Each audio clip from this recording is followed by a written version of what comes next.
Please notice the depth of the excavation compared to where we just came from. In some places they were quite lucky in Tal Gezer, but most of the site was never even touched. They found fortification walls, mainly in the south, gates that we just saw, 2 of them, and this site where 10 standing stones are roughly in a row. Now, a stone does not naturally stand like this on its narrowest and smallest part. Someone picked it up, and this is a man-made temple. And there's a basin here that apparently was for sacrifices, and this is dated to the late Bronze Age. I know this is annoying. We were in the Middle Bronze Age. We went up in history to the Iron Age, and now we're going back down to the late Bronze Age. And it's very weird. So many, maybe each and every one is for another god or goddess, or as many of the archaeologists actually offer, this was a site in the temples in antiquity. Many times they had the contracts and deeds and connections between different nations and different cities. So what they offer here is that this is the site where they actually made the connections between this site as a central location along the road and others that came and signed a contract or some connection, hopefully a good one and not a war type of one, at the temple itself. Actually, when I say this, I need to say that in the ancient world, many times when we have another kingdom announcing that they control us and how much taxes we need to pay them, they will put that information in our temple. So everyone, of course, arriving will know exactly who's in control and how much we need to pay and so on. So this apparently might talk about that communication between this city and others. If I go back to the late Bronze Age and the El Amarna archive I mentioned, we have so many city-states that are complaining about each other. This quite fits well to that specific period.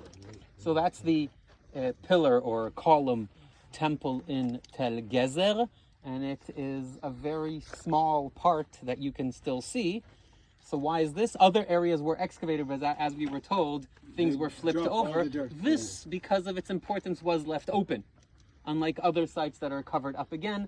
And many, many years later, Professor William Deaver came here in the 1970s and 80s and dug here not quite a lot, but still a lot is unknown about the site.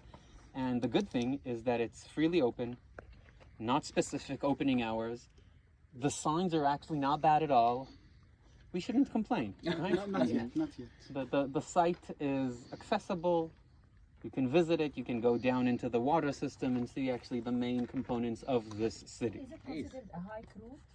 It's a possible hike route, but this is a small site, not a serious hike.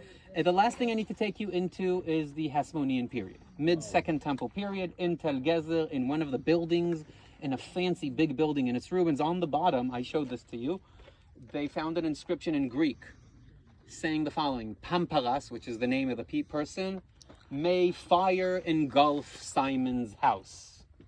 Simon is apparently Shimon the Hasmonean ruler, that after his brother Judah the Maccabee was killed, and so was his other brother Jonathan killed, he took over the Maccabee or Hasmonean, let's say, it wasn't a kingdom yet. Independent entity or state. It wasn't a kingdom yet.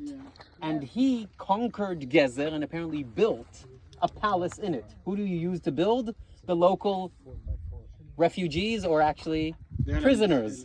And apparently one of them knew how to read and write and wrote in the base of the palace, "May fire engulf Simon's building." He cursed him. He really cursed him. Of course, the curse worked eventually. I don't know how much time it took, but the building eventually was destroyed. And that was one way to try to identify 2 things. One, the information in the book of Maccabees that tells us that Gezer was captured and he built a palace there. 2, that maybe the whatever left of that building was even identified, strengthening our identification of the site with the historical information. Again, not always is this so easy to do, but here we can try to fit it all in. There's a little bit more to go eastward to overlook the valley of the edge of the Ayalon Valley, but what we are already on our way is back towards the entrance.